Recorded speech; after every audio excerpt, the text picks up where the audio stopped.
11 जनवरी 2024 दिन गुरुवार पौष अमावस्या साल की आखिरी बड़ी अमावस्या इस दिन बना दिव्य दुर्लभ महाशुभ संयोग। पौष अमावस्या के दिन चुपचाप गाय को खिला दे। ये एक छोटी सी चीज करोड़पति भी होंगे, करोड़पति मिलेंगी। सभी संकट और कष्टों से मुक्ति, मृत्यु दंड, पितृदोष शीघ्र होगा समाप्त। पूरे साल आपके भरे रहेंगे अन्न धन के भंडार। यूं कहे कि आपकी 7 पुश्तें तक करेंगी। रुपयों पैसों पर दोस्तों 7 पीढ़ियों तक बैंक बैलेंस बढ़ता चला जाएगा। सभी दुख दर्द संकट कष्ट हैं वह दूर हो जाएंगे और सभी सुख आपके कदमों में आ जाएंगे। सभी सुख आपके कदम चूमेंगे यदि आप यह एक छोटी और खास चीज चुपचाप गाय को खिला देते हैं। इस अमावस्या मतलब कि 12 जनवरी को तत्काल गरीबी आपके जीवन से खत्म हो जाएगी। यूं कहे व्यक्ति रंक से राजा बन जाता है और 33 कोटि देवी देवताओं को धारण करने वाली गौ माता की भी कृपा व्यक्ति पर आजीवन बनती है। व्यक्ति के घर में कभी भी अन्न धन वस्त्र कमी नहीं होती। अन्न धन के भंडार व्यक्ति के घर में भरे रहते हैं। व्यक्ति के जीवन से तत्काल गरीबी समाप्त हो जाती है। तो दोस्तों, कौन कौन से वे गाय से जुड़े खास और महत्वपूर्ण उपाय हैं जिन्हें यदि आप 12 जनवरी मार्ग से इस अमावस्या के दिन कर लेते हैं तो दोस्तों यकीन मानिए आपके घर में अन्न धन के भंडार सदैव भरे रहेंगे। जो भी जीवन दुख दर्द कष्ट है वह सभी दूर हो जाएंगे। इस वीडियो में हम आपको एक खास और महत्वपूर्ण चीज के बारे में बताएंगे जो कि आपको 12 जनवरी मतलब इस अमावस्या के दिन गाय को अवश्य खिलानी है। तो दोस्तों, अपने फायदे के लिए पूरा वीडियो देखना। यदि आज की इस वीडियो को आपने बीच बीच में से देखा, काट काट कर देखा, तो यकीन मानिए जीवन में आपको कभी सफलता प्राप्त भी नहीं होगी, क्योंकि इस वीडियो में आपको कुछ ऐसे अचूक उपाय गाय से जुड़े बताने वाले हैं जिन्हें करने से आपके जीवन के जो भी दुख दर्द संकट हैं या कामयाबी होने में कोई बाधाएं आ रही हैं, सभी से छुटकारा मिलने वाला है। यूं कहें कि आपके जीवन में अपार धन सुख संपत्ति की प्राप्ति हो जाएगी। कभी भी धन से संबंधित परेशानी नहीं रहेगी। आर्थिक स्थिति आपकी प्रबल हो जाएगी। धन प्राप्ति के योग्य बन जाएंगे और जीवन में सदैव अन्न धन के भंडार आपके घर में भरे रहेंगे। अन्न धन वस्त्र की कभी कमी नहीं होगी आपके घर। दोस्तों, आज की वीडियो को पूरा देखकर जाना। यदि आप चाहते हैं आपके और आपके परिवार पर सदैव गौ माता की कृपा बरसे, आपके पितरों की कृपा बरसे, देवी देवताओं की कृपा बरसे, तो दोस्तों वीडियो को पूरा देखकर जाना। बहुत ही फायदेमंद वीडियो है। पूरे 500 सालों के पश्चात ऐसे दुर्लभ संयोग में है कि जिस दिन मार्ग से इस अमावस्या, जिसे भौमवती अमावस्या कहते हैं, तो गुरुवार के दिन गुरुवारी अमावस्या कही जाएगी। तो पूरा वीडियो देखकर जाना। यदि आप लाभ प्राप्त करना चाहते हैं और 7 पीढ़ियों तक कभी कोई किसी तरह की कमी ना हो, ये फल चाहते हैं, तो वीडियो को पूरा देख के जाना। बहुत ही लाभप्रद वीडियो है आपके लिए। दोस्तों, वीडियो को आगे शुरू करें। सबसे पहले तो आप थोड़े से रिक्वेस्ट करते हैं, वीडियो को लाइक कर देना और कमेंट्स बॉक्स में सच्चे दिल से जय गौ माता अवश्य लिख देना। जिस माता की कृपा आपके और आपके परिवार के ऊपर सदैव बरसती रहे। और ज्यादा से ज्यादा वीडियो को शेयर अवश्य करना, ज्यादा से ज्यादा अपने दोस्तों में, ताकि और लोग भी इस वीडियो के माध्यम से लाभ प्राप्त कर सकें। इन उपायों को करने से अपने जीवन में सदैव धन सुख संपत्ति की प्राप्ति कर सके। तो शेयर करना भूले इस वीडियो को, जिससे और लोगों का भी भला हो। तो दोस्तों, सबसे पहले तो बता दें, जनवरी माह में बहुत बड़ा महत्व है, क्योंकि ये साल की आखिरी अमावस्या भी है। बहुत ही दुर्लभ से योग में है। और आपको बता दें, इस दिन तीर्थ स्नान करना बहुत ही फलदायी समझा गया है। यदि कहीं स्थान पर पवित्र नदी में स्नान करना संभव ना हो तो आप क्या करें? घर पर ही नहाने वाले पानी में गंगा जल की कुछ बूंदें डालकर स्नान कर लें। और साथ ही साथ यदि आप स्नान आदि से निर्वत हो जाएं, सर्वप्रथम तो अपने घर के पूजा स्थान को साफ कर वहां पूजा पाठ करें। आप और पितरों के निमित्त तर्पण पिंडदान, जो आपसे बने अन्न धन वस्त्र दान जरूर करें। और अमावस्या को दान करने से सभी मनोकामनाएं पूर्ण हो जाती हैं। अमावस्या के दिन पूर्वजों की पूजन के लिए बहुत ही शुभ फलदायी समझा गया है। अमावस्या के दिन और इस दिन समझा जाता है, अर्पण पिंड दान करने से पूर्वजों की आत्मा को शांति मिलती है और उनको मोक्ष मिलता है। और आपको बता दें, इस बार जो 12 जनवरी को गुरुवार का दिन होने के कारण ये भोगवती भी कहलाई जाएगी। गुरुवारी अमावस्या के दिन पितरों का पूजन करने से मनुष्य पितृ आरण से मुक्त आता है और इस दिन पितृ पूजा के साथ साथ हनुमान जी, मंगल देवता भगवान शनि देव की भी पूजा अवश्य करनी चाहिए। आपको बता दें कि इस दिन यदि आप हनुमान जी और मंगल देवता भगवान शनि देव की पूजा करते हैं तो मंगल का ग्रह जनित दोष भी दूर हो जाता है। व्यक्ति के जीवन में धन सुख संपत्ति की प्राप्ति हो जाती है, समस्त मनोकामना व्यक्ति की पूर्ण हो जाती है। और दोस्तों, साथ ही साथ अब बात करें आपको दिन मतलब ये जो पौष अमावस्या है, इस दिन आपको एक उपाय तो अवश्य करना है। का उपाय बताने से पहले एक उपाय आपको बता दें। इस उपाय को अवश्य करें। क्या करें कि शाम के समय पीपल के पेड़ के नीचे आपको सरसों का चौमुखी दीपक, आटे का दीपक बनाना है। चौमुखी, उसमें आपको कलावे की बाती लगाकर सरसों के तेल का दीपक जला देना है। आटे का तक बनाएं, चौमुखी तेल डालें, उसमें बाती डालें, लाल वाली कलावे की दीपक जला दें। 4-4 बाती लगाकर चारों दीपक मतलब 4 भाग उसके बन जाए।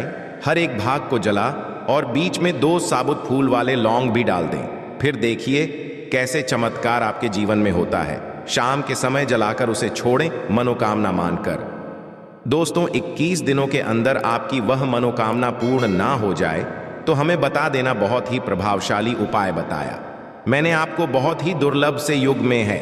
इस बार वशिया जो है तो उपाय को अवश्य करें।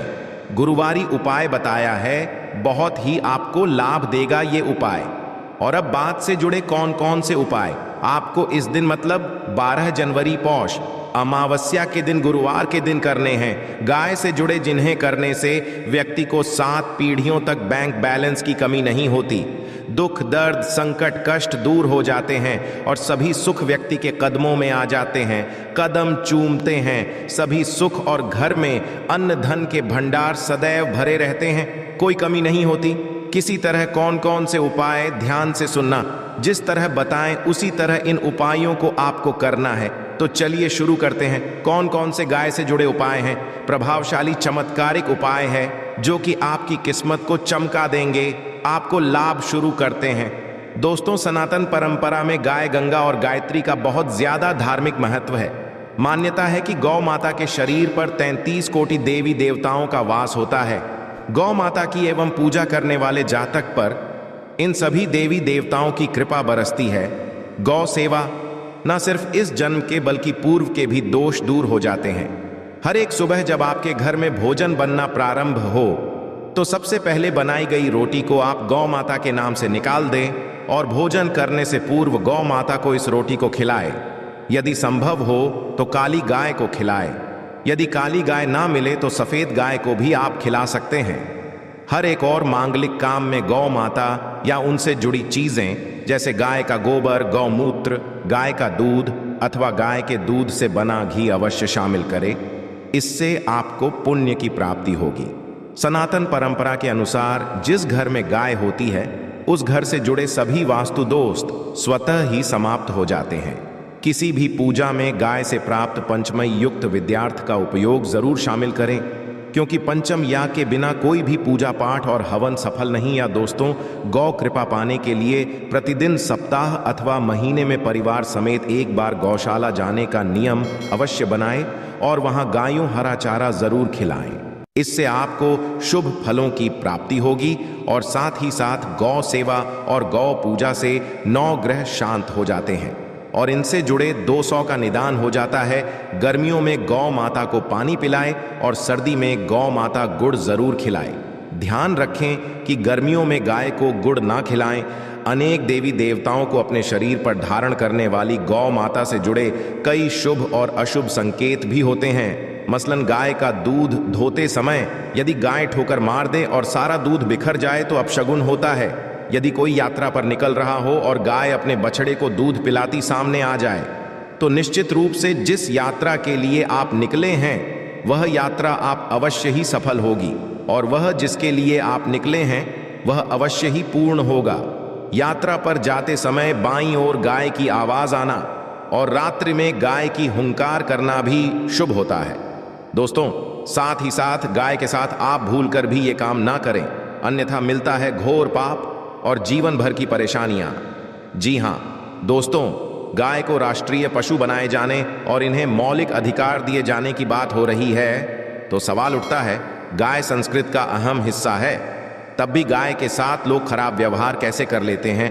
गाय दर दर भटकती रहती है, भर पेट इन्हें चारा तक लोग नहीं देते, गाय तक दूध देती रहती है तो उनकी सेवा होती है, और जैसे ही दूध देना बंद कर देती है तो लोग इन्हें उनकी किस्मत पर छोड़ देते हैं, सड़कों पर और गलियों में भटकने के लिए।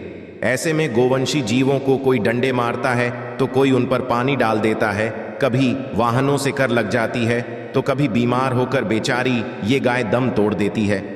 ऐसे में जरूरत है इन बातों को जानने की, गाय को लेकर शास्त्रों में क्या कहा गया है, गाय के साथ आपको कैसा व्यवहार करना चाहिए। क्या दोस्तों, गाय को कभी भी मारना पीटना नहीं चाहिए।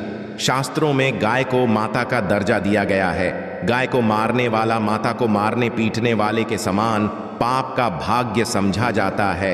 ऐसे घरों ठाठ लोक में वर्षों तक कष्ट भोगना पड़ता है, अगले जन्म पशु योनि में मिलता है। कथा है कि गौतम मुनि ने गलती से गाय को डंडा मार दिया था, जिससे गाय की हो गई थी, और इस पाप से मुक्ति के लिए इन्हें वर्षों तक तपस्या करनी पड़ी। भगवान श्री कृष्णा जी ने बैल स्वरूप में आए वृद्धाश्रम का वध कर दिया था, जिससे मुक्ति के लिए भगवान श्री कृष्णा को संपूर्ण तीर्थों को एक कुंड में बुलाना पड़ा, और इस कुंड में स्नान से वह पाप मुक्त हो गए थे। ये दोस्तों साथ ही साथ पानी पी रही गाय को भगाते हैं, वे घोर पापी के भागी बनकर नरक भोगते हैं, ऐसा पुराणों में बताया गया है। जबकि जो लोग गाय के लिए प्याऊ और चार बनवाते हैं वह महाभाग्य होते हैं। ऐसे लोग घोर पाप से मुक्त होकर स्वर्ग पा जाते हैं और बड़े ही धनवान कुल में जन्म लेकर सुख भोगते हैं। और साथ ही साथ आराम कर रही गाय को कष्ट देकर कभी भी उठाना नहीं चाहिए। कहते हैं कि इस स्थान पर गाय बैठी है, वहां से नकारात्मक ऊर्जा समाप्त हो जाती है। गाय के बैठने की जगह को जो लोग नियमित साफ रखते हैं वह जन्म में किए गए जाने अनजाने में पापों से मुक्ति हो जाती है और गोलोक में पाते हैं। गाय को डंडा मारकर उठाना, पानी डालकर उठाने से मनुष्य पाप का भागी बनता है और अगले जन्म में उसे दर दर भटकना पड़ता है। और साथ ही साथ शास्त्रों में बताया गया है कि गाय का दूध उसके बछड़े के लिए होता है। गाय के बछड़े से बचा हुआ दूध ही मनुष्य को लेना चाहिए, परंतु कुछ लोग एक बार गाय को दूध लेने पश्चात फिर से बछड़े के लिए बचा हुआ दूध भी धो लेते हैं। ऐसा करना घोर पाप कहा जाता है। ऐसे दूध को दोहाने वाला और ग्रहण करने वाला दोनों ही पाप के भागी बन जाते हैं। दोस्तों साथ ही साथ शास्त्रों में कहा गया है कि गोवंश मतलब गाय और बैल के पीठ पर नहीं बैठना चाहिए। इनके पीठ पर बैठने से महापाप लगता है। ऐसे लोगों को औफ की यातना भोगनी पड़ती है। एकमात्र देव के अंश के उत्पन्न नंदी ही गोवंशी है, जिस पर स्वयं महादेव और महादेवी सवारी करती है, क्योंकि नंदी ने स्वयं अपनी इच्छा से महादेव की सवारी बनना स्वीकार किया था।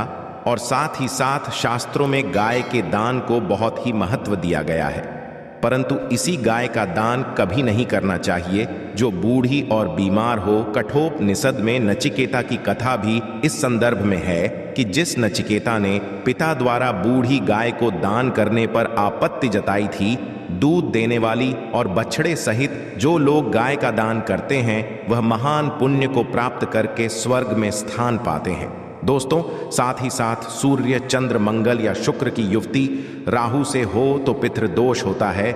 यह भी मान्यता सूर्य का संबंध पिता से एवं मंगल का संबंध रक्त से होने के कारण सूर्य यदि शनि, राहु या केतु के साथ स्थित हो या दृष्टि संबंधी हो तथा मंगल की युति राहु या केतु से हो तो पितृदोष होता है। इस दोष से जीवन संघर्ष में बन जाता है। यदि पितृदोष हो तो गाय को प्रतिदिन या किसी भी एकादशी को या किसी पूर्णिमा के दिन या अमावस्या को रोटी, गुड़, चारा आदि खिलाने से पितृदोष खत्म जाता है। साथ ही साथ देसी गाय की पीठ पर जो खुद को बढ़ होता है वह बृहस्पति गुरु है। अतः जन्म पत्री में यदि बृहस्पति अपनी नीच राशि मकर में हो या अशुभ शिवलिंग में जा रहे हो और सामने से गौ माता आती हुई दिखाई दे तो गौ माता को अपनी दाहिनी ओर से जाने देना चाहिए। आपकी यात्रा जरूर ही सफल होगी।